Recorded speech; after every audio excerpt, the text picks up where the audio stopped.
Kabar gembira, PKH BPNT tahap 1 meledak cair.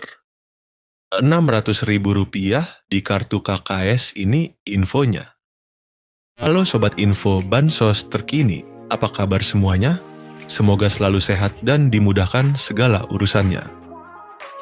Kembali lagi di channel ini, tempatnya kita berbagi informasi terbaru dan terpercaya seputar bantuan sosial dari pemerintah.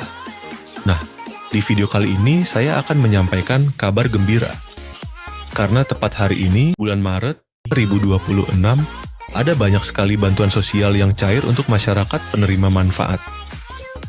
Jadi, silakan disimak baik-baik, jangan sampai ketinggalan informasinya. Pertama, program Keluarga Harapan PKH. PKH kembali dicairkan untuk berbagai kategori. Mulai dari ibu hamil, balita usia 0 sampai 6 tahun, lansia di atas 60 tahun, penyandang disabilitas berat, hingga anak-anak sekolah dari tingkat SD, SMP, sampai SMA. Nominal bantuannya tentu berbeda-beda sesuai dengan komponen masing-masing keluarga. Pastikan dicek melalui buku tabungan atau ATM di Bank Himbara, yaitu BRI, BNI, Mandiri, maupun BTN. Kedua, bantuan pangan non-tunai, BPNT, atau kartu sembako. Untuk penerima BPNT, saldo sudah mulai masuk dan bisa dibelanjakan melalui e-warung atau agen yang sudah ditunjuk.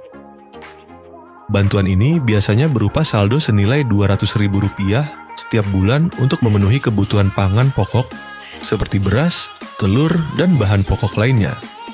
Ketiga, bantuan langsung, tunai dana desa. Beberapa desa sudah menyalurkan BLTDD tahap bulan Maret. Jadi bagi keluarga penerima manfaat di tingkat desa, segera konfirmasi ke kantor desa atau cek informasi dari perangkat desa setempat.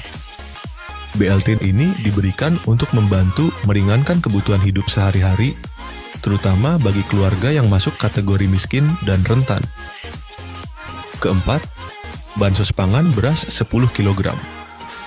Selain bantuan tunai, ada juga bansos beras 10 kg dan minyak 2 liter yang disalurkan melalui Bulog. Beberapa wilayah sudah menerima distribusi langsung, baik diambil melalui kantor desa, kantor kelurahan, atau diantar ke rumah masing-masing penerima. Nah, sobat semua, itu tadi beberapa bantuan sosial yang cair di bulan Maret 2026 ini. Jangan lupa untuk selalu mengecek status bantuan melalui aplikasi Cek Bansos Kemensos atau langsung menanyakan ke pihak desa dan kelurahan agar tidak ketinggalan informasi.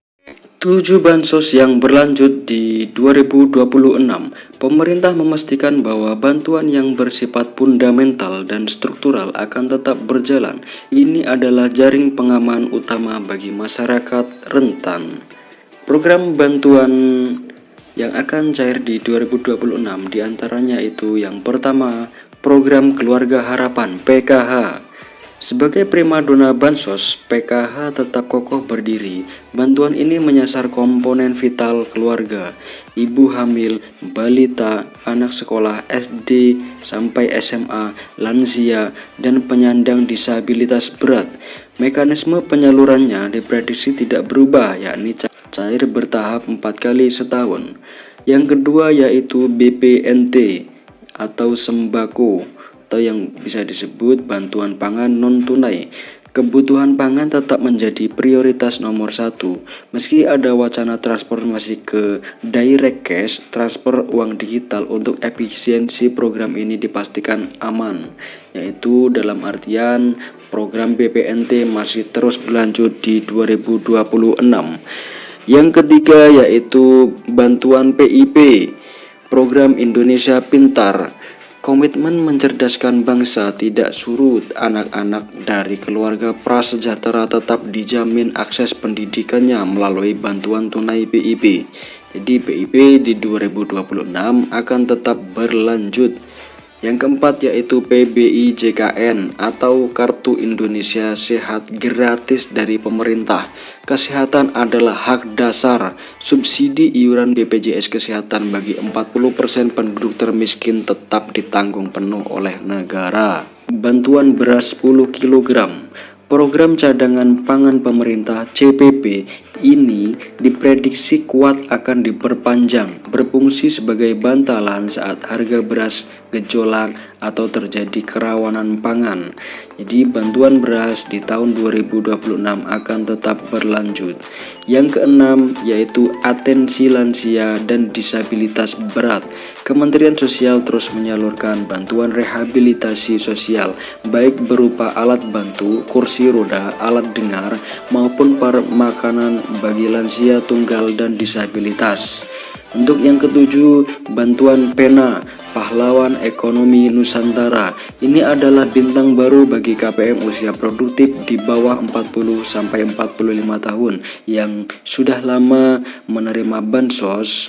Pemerintah menawarkan modal usaha hingga 5 juta rupiah. Syaratnya harus siap graduasi atau mundur dari kepesertaan bansos reguler. Setelah usahanya mandiri ya. Jadi nanti akan ada pengembangan apa skill-skill yang bisa dipelajari dan dipraktekkan. Dalam artian harus melalui proses graduasi secara mandiri atau graduasi secara sukarela.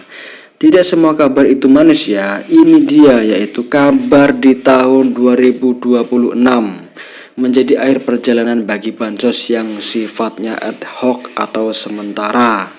Nah, selanjutnya bansos yang kemungkinan di tahun 2026 tidak akan cair lagi yaitu BLT Kesejahteraan Rakyat atau BLT Kesra, BLT mitigasi bantuan tunai tambahan yang sering cair di momen tertentu seperti saat inflasi tinggi atau El Nino dikabarkan berhenti total per 31 Desember 2025.